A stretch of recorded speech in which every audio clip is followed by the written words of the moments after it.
சும்மா வலிக்கு சொல்லுமா. அம்மா வலிக்கு. சரி. முருகா சொல்லு, முருகா சொல்லு. முருகா.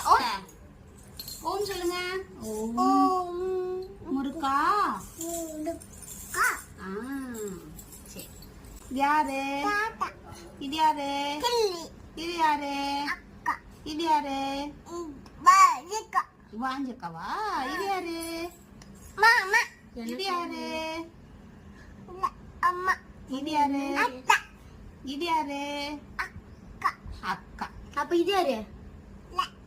இந்த பொண்ணு. இது யாரு? உன் பேர் என்ன? இனியாவா? பூனாவா அது? சரி சரி. இது யாரு? இது யாரு? இது யாருமா? பாட்டியா? யாரு சொல்றது?